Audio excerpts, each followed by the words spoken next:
Alright everybody, it's Heavy Gear Guy again. We're going to go for another episode of Heavy Gear Blitz. I'm Craig as always, and my opponent is once again Jack, aka Eidolon from the boards. A little bit of a rematch going on here. And let's take a look over there. Say hi, Jack. Hi. Alright. Jack's bringing his Black Talons again. A tactical insertion team and a tactical assault team. Yep. 2 Eagle claw gears, 2 Vulture claw gears, a Dark Jaguar, and 2 Dark Mambas. I'm fielding 1,000 points of Leagueless. We've actually started to set up a little bit here. I've got a Black Mamba, 2 Crusader 4s, and a Cheetah for my command squad. Then I have a Trooper squad of a Headhunter, 2 Desert Vipers, and a Silver Scale. And a Scout squad of 3 Pit Bulls, Wild Ferret, and some infantry and off-road vehicles. And then a support squad of 2 tanks, a Hun and a Bandit Hunter Clem from the north. We've got a kind of a terrain-heavy board here today. Set up by a friend of ours named Colin. He's also known as Fire God on the boards. And we got Josh, aka Kaiser, sitting behind us, looking for a game. Okay, so this is our setup, and we are going to go on to turn 1.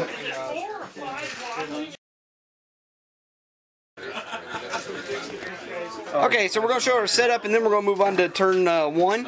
So here we go here. We're playing diagonal table edges. Sorry for the little shake there. There we go. The Leagueless is pretty much taking full cover in the terrain that they can across from the Talons, who, while also in cover for the most part.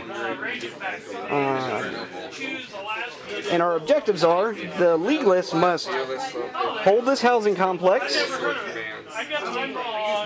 Recon right here. scout that hill, recon the Mambas and the Dark. Is it the Eagles? Yeah. Oh yeah. It's I have to recon the Eagles and the Mambas, and then I must protect my army commander, the Black Adder. Got to keep him alive. The Black Talons have to assassinate my army commander, assassinate the leader of the tank squad, and assassinate, there he is, thank you very much, the head of the trooper squad. I got my eyes on them. They also have to recon the trooper squad, which is the Headhunter, Desert Vipers, and the Silver Scale. And then they also have to scout that group of green crates there. This should be pretty interesting.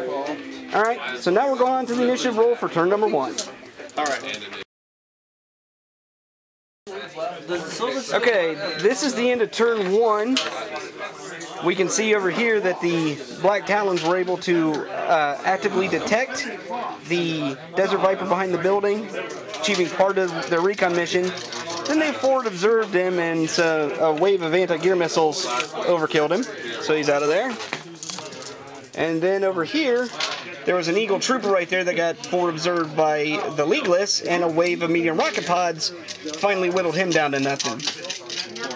And that's it. A little bit of movement, a lot of weapons fire, and on to turn 2. Alright, here we are at the end of turn 2, and Black Talons just got plagued by a massive amount of horrible dice luck.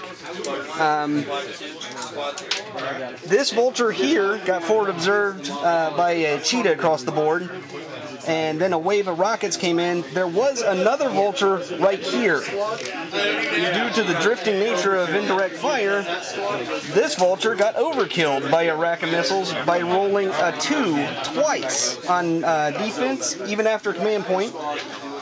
This Vulture, after similar bad luck but rolling slightly better numbers, is down to a critical. So Black Talons not too happy with turn 2. No. Leagueless still bottled up. The Talons have them pretty much bracketed in with high power lasers, so they're not going to do much moving. And we're going to go on to turn 3. Here we go.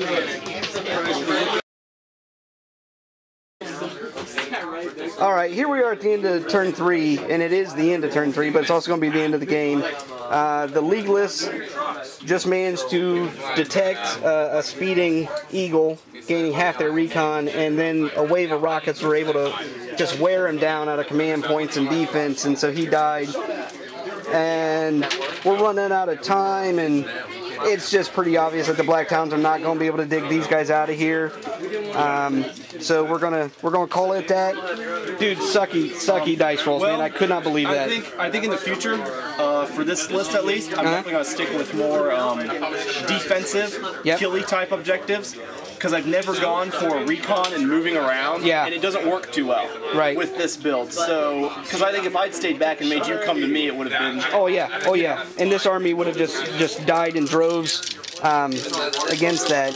Well, I need spotters. Spotters and area of effect would have, because if you look at this, any viewers out there, the Leagueless are just packed into. They haven't even left their deployment zone really. An area effect weapon would have just been slaughtering these guys back here because they're all stopped and hiding and just trying to stay alive. So, yeah, area effect definitely would have changed this on your side. And for the purists out there, we're sorry. We said that we were scouting those crates. And that rock, yes, scout does have to be in the enemy's deployment zone. We were thinking of C's, so it doesn't really matter because the game is really just not going to play out that way. So, well, we're going to catch you next time. I'm Craig. That's Jack. And we will see you next time. Defend against the 3. Okay, defending. You're good. You're definitely good. You're just fun. I actually have a very negative modifier of success, so I didn't do anything. That's one of our Johns. He's Star Bomber on the boards. I never post there. I just lurk. You post every now and then. That's Josh. We all know him as Kaiser. And this young gentleman is Sean. He's being taught how to play the game by John and Josh. How you like it, Sean? Well, actually, nailed it. So good so far? Yeah, Okay. it's actually pretty good. Pretty good. All right. Well, I will let them get back to their deal, and I will get back to my game.